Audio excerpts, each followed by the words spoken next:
ఒక అంధకారమైన చల్లటి వర్షపు రాత్రి. ఓ చిన్న పిల్లి ఒంటరిగా అడవిలో తడుస్తూ భయంతో తిరుగుతోంది.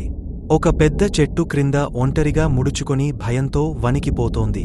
మియావ్ మియావ్ అని ఏడుస్తూ తన తల్లిని వెతుకుతోంది.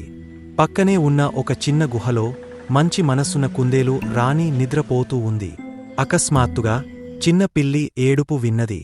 ఎవరో సహాయం కోరుతున్నట్టు ఉంది అని అనుకొని తన గుహనుంచి బయటకు వచ్చి వర్షంలో తడుస్తూ ఆ శబ్దాన్ని శ్రద్ధగా వినేందుకు ప్రయత్నించింది. రాణి చిన్నపిల్లి ఏడుపు వింటూ ముందుకు దూకింది. చివరకు ఒక చెట్టు క్రింద వణుకుతూ ఉన్న దాన్ని కనుగొంది. రాణి మెల్లగా పిల్లి దగ్గరికి వెళ్ళి, భయపడవద్దు, నేను నిన్ను కాపాడతాను అని ఓదార్చింది. చివరికి రాణి ఆ చిన్న పిల్లిని చూసి బాగా తడిచిపోయింది. ఒంటరిగా ఉంది. బాబూ, నీవు చాలా భయపడి ఉన్నావు అని మృదువుగా అన్నది. అది పిల్లిని సహాయం చేయాలని నిర్ణయించుకుంది. కుందేలు రాణి తన వెనక పిల్లిని ఎక్కించుకుని గట్టిగా పట్టుకో అని చెప్పి వేగంగా పరిగెడుతూ దూకుతూ తన గుహకి వెళ్ళింది.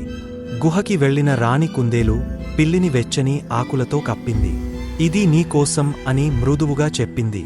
పిల్లి సంతోషంగా చిన్న మంట దగ్గర కూర్చొని వెచ్చని పాలను తాగి ఎంతో ఆనందంగా ఉంది. పిల్లి ఇప్పుడు భయపడడం మానేసి రాణి కుందేలుని దగ్గరగా హత్తుకొని సంతోషంగా కళ్ళు మూసుకుంటుంది.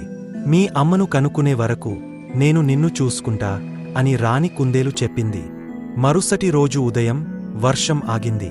కుందేలు రాణి మరియు పిల్లి కలిసి పిల్లి తల్లి కోసం వెతకసాగారు.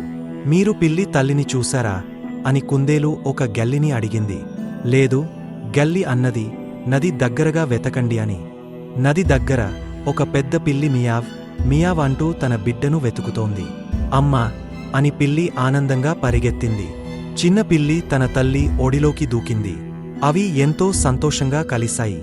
పిల్లి తల్లి కుందేలు రాణికి హృదయపూర్వక కృతజ్ఞతలు చెప్పింది. నువ్వు నిజమైన స్నేహితుడివి అని చెప్పింది. పిల్లి కుందేలు రాణిని ముద్దాడి చివరిసారి వీడ్కోలు చెప్పింది. అవి ఎప్పటికీ మరిచిపోలేని మిత్రులు అయ్యాయి. Please like, subscribe our channel.